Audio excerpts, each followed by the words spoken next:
ओम शांति। आज की तारीख है 25/4/2026 की साकार मुरली। बाबा ने कहा, मीठे बच्चे, बाप दूर देर से आए हैं तुम बच्चों के लिए नया राज्य स्थापन करने। तुम अभी स्वर्ग के लायक बन रहे हो। बाबा ने प्रश्न पूछा, जिन बच्चों का शिव बाबा में अटूट निश्चय है उनकी निशानी क्या होगी? बाबा ने उत्तर दिया, वह आंख बंद करके बाबा की श्रीमत पर चलते रहेंगे।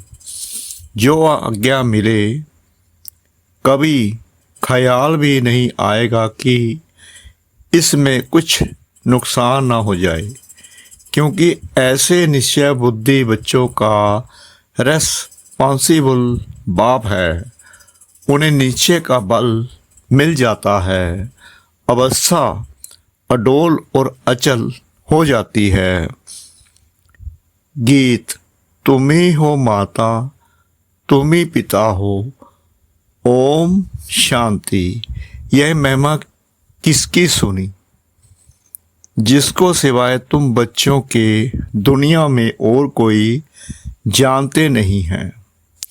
यह है ऊंचते ऊंच बाप की महिमा। बाकी जिसकी भी महिमा करते हैं वह फालतू हो जाती है। ऊंचते ऊंच एक ही बाप है। बाप कौन है? शिव बाबा। लेकिन बाप की पहचान कौन देवे? खुद आकर आत्मा की और अपनी पहचान देते हैं। हर 5-6 साल के बाद बाबा आते हैं, हम बच्चों को ज्ञान देते हैं, अपना परिचय देते हैं और हमारा परिचय भी हमको देते हैं। कोई भी मनुष्य को आत्मा की भी पहचान है नहीं, बल्कि कहते हैं महान आत्मा, जीव आत्मा। शरीर जब छूट जाता है तो कहते आत्मा निकल जाती है, शरीर मुर्दा हो जाता है। आत्मा अविनाशी है, यह कभी ख़त्म नहीं होती। आत्मा जो सटार मिसल है वह अति सूक्ष्म है, इन आँखों से देखने में नहीं आती है। कर्तव्य सब आत्मा करती है, परंतु घड़ी घड़ी देह अभिमान में आ जाते हैं तो कहते हैं मैं फलाना हूँ, मैं यह करता हूँ। वास्तव में करती सब आत्मा है। बाबा ने करीर बताया कि जो भी करती है काम धंधा दौरी वो आत्मा ही करती है, शरीर द्वारा। शरीर तो ऑर्गन्स है। यह साधु आदि भी जानते हैं कि आत्मा बहुत सूक्ष्म है जो भ्रकुटी के बीच में रहती है, परंतु उनको यह ज्ञान नहीं है कि आत्मा में यह पाठ बजाने से संस्कार हैं। कोई कहते आत्मा में संस्कार होते नहीं, आत्मा निर्लेप है। कोई कहते संस्कारों अनुसार जन्म मिलता है। मतभेद बहुत हैं। यह भी किसको पता नहीं कि कौन सी आत्माएं 84 जन्म लेती हैं। तुम जानते हो कि सूर्यवंशियों को ही 84 का चक्कर लगाना पड़ता है। आत्मा ही 84 का चक्कर लगाए पतित बनती है। उनको अब पावन कौन बनाए? पतित पावन ऊंच से ऊंच एक ही बाप है। उनकी महिमा सबसे ऊंच है। 84 जन्म सब तो नहीं लेते, पीछे आने वाले तो 84 जन्म ले ना सके। सब इकट्ठे तो नहीं आते हैं। जो पहले पहले सतयुग में आएंगे, सूर्यवंशी राजे और प्रजा, उन्हों के 84 जन्म होते हैं। पीछे तो मनुष्यों की बहुत वृद्धि होती है ना। फिर कोई के 83, कोई के 80 जन्म होते हैं। वहाँ सतयुग में तो पूरी 150 वर्ष आयु होती है। कोई जल्दी मर ना सके, ये बातें बाप ही बैठ समझाते हैं। कितना मीठा बाबा है, जो हमें कितना अच्छा ज्ञान, जो सच है वही बताते हैं, वही पढ़ाते हैं। अब कोई परम पिता परमात्मा को नहीं जानते हैं। बाप कहते हैं कि जैसे तुम्हारी आत्मा है वैसे मेरी भी आत्मा है। तुम सिर्फ जन्म मरण में आते हो, मैं नहीं आता हूँ। मुझे बुलाते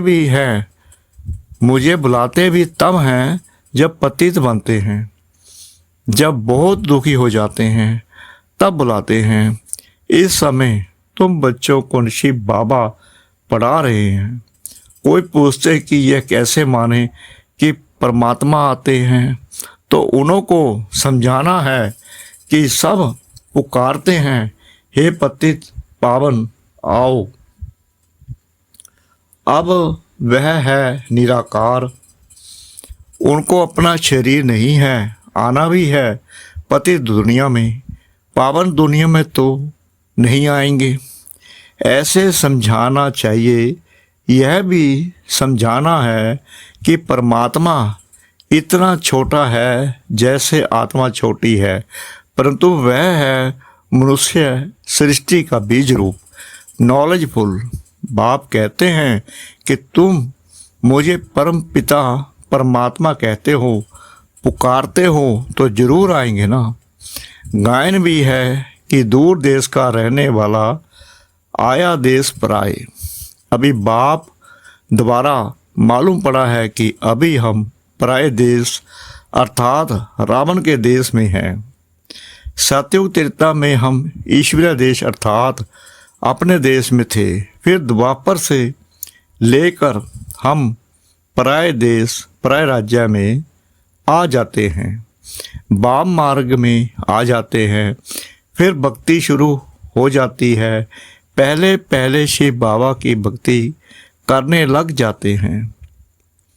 वे लोग शिव बाबा का इतना बड़ा लिंग बनाते हैं, परंतु इतना बड़ा तो वह है नहीं। अभी तुमने समझा है कि आत्मा और परमात्मा में क्या फर्क है। वह नॉलेजफुल, सदा पावन, सुख का सागर, आनंद का सागर है। यह परमात्मा की महिमा है ना। अब बुलाते हैं कि हे पतित पावन आओ। वह है परम पिता जो कल्प कल्प आते हैं, दूर देश के रहने वाले मुसाफिर को बुलाते हैं, उनकी महिमा गाते हैं। ब्रह्मा सरस्वती को तो बुलाते नहीं हैं, पुकारते हैं निराकार परमात्मा को। आत्मा बुलाती है कि दूर देश के रहने वाले अब आओ देश पर आए, क्योंकि सब पतित बन चुके हैं, क्योंकि घोर कलयुग बीत रहा है। अब आत्माएं तड़प रही हैं, चिल्ला रही हैं, दुखी हैं, इसलिए परमपिता परमात्मा को बुलाती हैं। सब पतित बन चुके हैं। मैं भी आऊँगा तब जब रावण राज्य खत्म होना होगा। मैं आता भी हूँ संगम युगे। बाबा कब आते हैं? संगम युग पर। यह किसको भी पता नहीं है। कहते भी हैं कि वह परमात्मा बिंदी है। आजकल फिर कहते हैं आत्मा सो परमात्मा, परमात्मा सो आत्मा। आत्मा सो परमात्मा हो न सके। आत्मा परमात्मा दोनों अलग हैं। जो आत्मा और परमात्मा दोनों अलग अलग हैं, रूप दोनों का एक जैसा है, परंतु आत्मा पतित बनती है, 84 जन्मों का पाठ बजाना पड़ता है। परमात्मा जन्म मरण रहित है। अगर आत्मा सो परमात्मा कहते तो क्या सतो प्रधान परमात्मा तमो प्रधान में आते? नहीं, यह तो हो ना सके। बाप कहते हैं कि मैं आता हूँ सर्व आत्माओं की सर्विस करने। मेरा जन्म भी नहीं कहा जाता, मैं आता ही हूँ नरकवासियों को स्वर्गवासी बनाने। पराये देश में आए हैं अपना स्वर्ग स्थापन करने। बाप ही आकर हमको स्वर्ग का लायक बनाते हैं। क्योंकि बाबा ही बना सकते हैं हमें, तो शिव बाबा ही जो हमारे आत्मा का पिता है वही बना सकते हैं। यह भी समझाया है कि और आत्माओं का पाठ अपना अपना है, परमात्मा जन्म मरण रहित है, आते भी जरूर हैं, तब तो शिवरात्रि मनाते हैं, लेकिन वह कब आए यह कोई नहीं जानते। ऐसे ही शिव जयंती मनाते आए हैं, जरूर संगम पर आए होंगे स्वर्ग स्थापन करने, पतितों को पावन बनाने, जरूर संगम पर आएंगे ना। पावन सृष्टि है स्वर्ग, पावन सृष्टि है स्वर्ग, कहते हैं पतित पावन आओ, फिर जरूर पतित दुनिया के विनाश का समय होगा, तभी पावन दुनिया स्थापन करेंगे। युगे युगे तो नहीं आते। बाप कहते हैं मुझे संगम पर ही आकर पतित दुनिया को पावन बनाना है। यह पराया देश है, रावण का देश। बाबा की क्या बोलते हैं कि ये जो देश है कलयुग में यह रावण राज्य है, रावण का देश है, परंतु यह कोई मनुष्य थोड़ी जानते हैं कि रावण का राज्य चल रहा है। कब से यह रावण राज्य शुरू हुआ कुछ भी पता नहीं। पहली मुख्य बात आत्मा और परमात्मा का राज समझाना है। बाबा कहते हैं पहली मुख्य बात आत्मा और परमात्मा का राज समझाना है, समझना है। फिर समझाना है कि वह कल्प के संगम युग पर आते हैं पावन बनाने। यह काम उनका ही है, ना कि कृष्ण का। श्री कृष्ण तो खुद ही 84 जन्म ले नीचे उतरते हैं, सूर्यवंशी सब नीचे उतरते हैं। झाड़ा आधा ताजा आधा पुराना थोड़ी होगा। जड़ जड़ी भूत अवस्था सबकी होती है। कल्प की आयु का भी मनुष्यों को पता नहीं है। शास्त्रों में लंबी चौड़ी आयु दे दी है। यह बाप ही बैठ समझाते हैं, इसमें और प्रश्न उठ ना सके। रचता बाप सच ही बोलते हैं। हम इतने बीके हैं, सब मानते हैं तो जरूर हैं, तब तो मानते हैं। आगे चल जब मनुष्य हो निश्चय होगा। बाबा कहते हैं आगे चल जब निश्चय होगा तो समझ में भी आ जाएगा। पहले मनुष्यों को यह समझना है कि परमपिता परमात्मा निराकार दूर देश से आए हैं, परंतु किस शरीर में आए, सूक्ष्म बतन में आकर क्या करेंगे, जरूर यहाँ आना पड़े। प्रजापिता ब्रह्मा भी यहाँ चाहिए। ब्रह्मा कौन है यह भी बाप बैठ समझाते हैं। जिसमें प्रवेश किया है वह अपने जन्मों को नहीं जानते थे, तो बच्चे भी नहीं जानते थे। जिनके शरीर में बाबा आए हैं यानी कि ब्रह्मा बाबा में, वो भी नहीं जानते थे। बच्चे भी तब बनते जब मैं अडॉप्ट करता हूँ। बाबा ब्रह्मा बाबा बोल रहे हैं मैं इन यानी साकार सहित बच्चों को समझाता हूँ कि क्या तुम अपने जन्मों को भूल गए हो। अभी सृष्टि का चक्कर पूरा होता है, फिर रिपीट होगा। मैं आया हूँ पावन बनाने के लिए, राजयोग सिखाने। पावन बनने का और कोई रास्ता नहीं है। अगर यह राज मनुष्य जाते तो गंगा आदि पर स्नान करने, मेले आदि पर जाते नहीं। इन पानी की नदियों में तो सदैव स्नान करते रहते हैं। द्वापर से लेकर करते आए हैं। समझते हैं कि गंगा में डुबकी मारने से पाप नाश होंगे।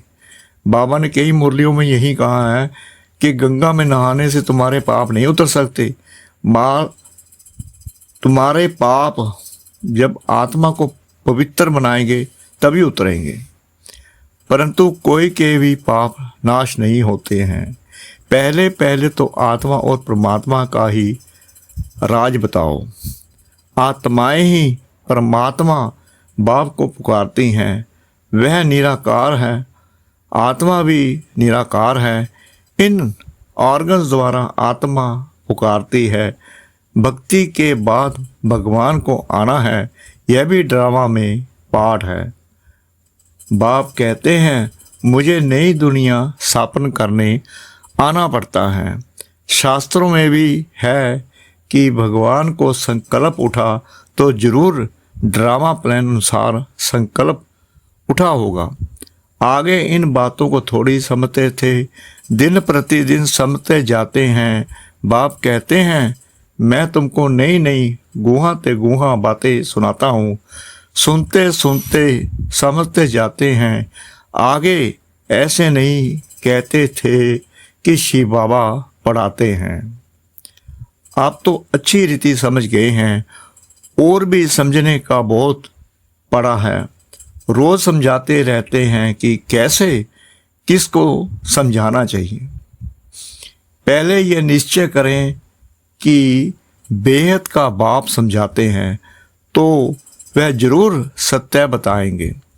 इसमें मूंझने की भी बात नहीं।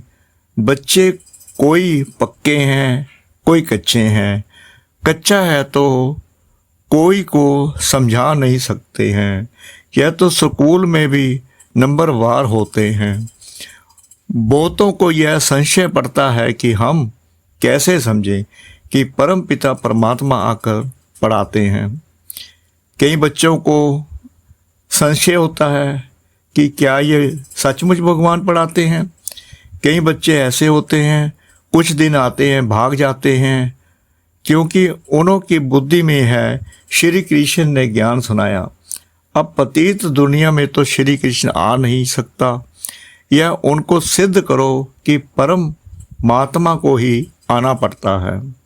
पतित दुनिया और पतित शरीर में बाप यह भी समझते हैं कि हर एक की अपनी अपनी बुद्धि है। कोई तो झट समझ जाते हैं, जितना हो सके समझाना है। ब्राह्मण सब एक जैसे नहीं होते हैं, परंतु देह अभिमान बच्चों में बहुत है। ये बाबा भी जानते हैं कि नंबर वार हैं। डायरेक्शन पर बच्चों को चलना पड़े। बड़ा बाबा जो कहे वह मानना चाहिए। गुरु आदि की तो मानते आए हो। अब बाप जो स्वर्ग में ले जाने वाला है, उनकी बात तो आंख बंद कर माननी चाहिए, परंतु ऐसे निश्चय बुद्धि है नहीं। भल उसमें नुकसान हो व फायदा हो, मान लेना चाहिए।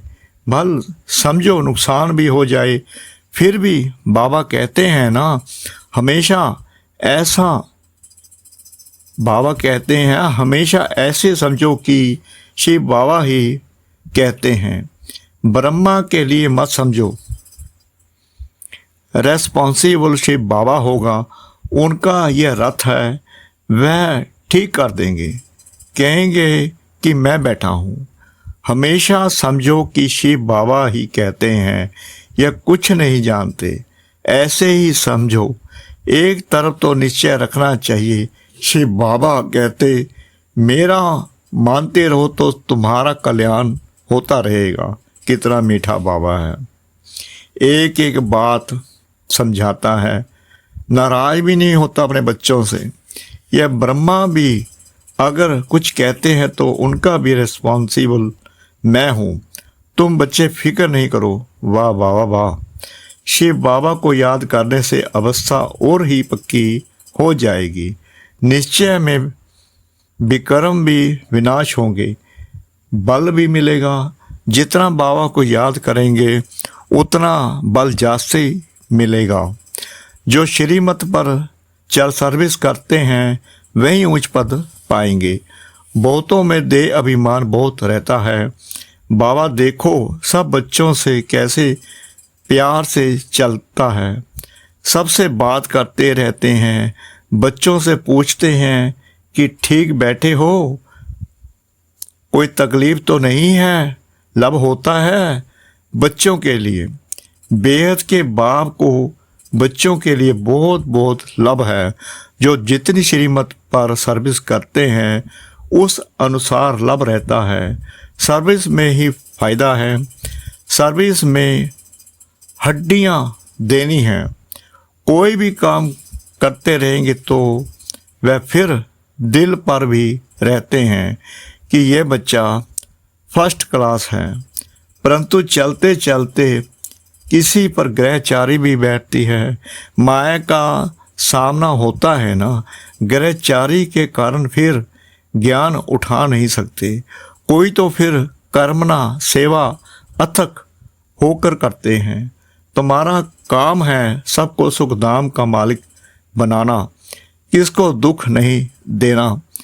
ज्ञान नहीं है तो फिर बहुत दुख देते हैं, फिर कितना भी समझाओ तो समझते नहीं। पहले पहले समझानी देनी है आत्मा और परमात्मा की। बाबा ने जितनी भी मुरली सुनाई, बाबा यही कह रहे हैं कि सबसे पहले आत्मा और परमात्मा का ज्ञान देना है। कैसे आत्मा में 84 जन्मों का पाठ भरा हुआ है, जो अविनाशी पाठ है, कभी बदलने का नहीं, ड्रामा में नूंदा हुआ है। यह निश्चय वाला कभी हिलेगा नहीं। बहुत हिल जाते हैं, पिछाड़ी में जब बम्भोर को आग लगेगी तब अचल बन जाएंगे। अभी तो बहुत युक्ति से समझाना है। अच्छे अच्छे बच्चे तो सर्विस में रहते हैं, दिल पर चढ़े रहते हैं, बहुत तीखे जाते रहते हैं, बहुत मेहनत करते हैं, उनको सर्विस का बहुत शौक रहता है। जिनमें जो गुण हैं वह बाबा वर्णन करते हैं। अच्छा, मीठे मीठे सिकला दे बच्चों प्रति माता पिता बाप दादा का याद प्यार और गुड मॉर्निंग। रूहानी बाप की रूहानी बच्चों को नमस्ते। हम रूहानी बच्चों की रूहानी बाप दादा को श्रद्धा भरी प्रेम भरी नमस्ते। धारणा के लिए मुख्य सार। नंबर 1, सर्विस में हड्डियां देनी है। बाबा कहते हैं सर्विस में हड्डियां देनी है। किसी भी बात में संशय नहीं उठाना है। सबको सर्विस से सुख देना है, दुख नहीं। नंबर 2, निश्चय के बल से अपनी अवस्था को अडोल बनाना है। जो श्रीमत मिलती है उसमें कल्याण समाया हुआ है, क्योंकि रेस्पॉन्सिबल बाप है, इसलिए फिक्र नहीं करना है। वरदान। योग युक्त स्थिति द्वारा सूक्ष्म व कड़े बंधनों को क्रॉस करने वाले बंधन मुक्त भव। योग युक्त की निशानी है बंधन मुक्त। योग युक्त बनने में सबसे बड़ा अंतिम बंधन है स्वयं को समझदार समझकर श्रीमत को अपने बुद्धि की कमाल समझना, अर्थात श्रीमत में अपनी बुद्धि मिक्स करना, जिसे बुद्धि का अभिमान कहा जाता है। नंबर 2, जब कभी कोई कमजोरी का इशारा देता है अथवा बुराई करता है, यदि उस समय जरा भी व्यर्थ संकल्प चला तो भी बंधन है। जब इन बंधनों को क्रॉस कर हार जीत निंदा स्तुति में समान स्थिति बनाओ, तब कहेंगे संपूर्ण बंधन मुक्त। स्लोगन। पहले सोचना फिर करना, यही ज्ञानी तू आत्मा का गुण है। आज के अव्यक्त इशारे। महान बनने के लिए मधुरता और नम्रता का गुण धारण करो। जैसे अनजान बच्चा नुकसान वाली चीज को खिलौना समझता है तो उसे कुछ देकर छुड़ाना पड़ता है, ऐसे जो अल्पकाल का मान शान व अल्पकाल की इच्छा रखते हैं, उन्हें मान देकर स्वयं निर्माण बन जाओ। उस समय यदि उन्हें शिक्षा देंगे तो टकराव पैदा होगा। इसलिए ऐसे समय पर युक्ति युक्त चलन से परोपकारी बन क्षमा भाव से सम्मान देकर पहले उन्हें समझदार बनाओ, जिससे वह महसूस करे कि यह बात नुकसान कारक है। ओम शांति।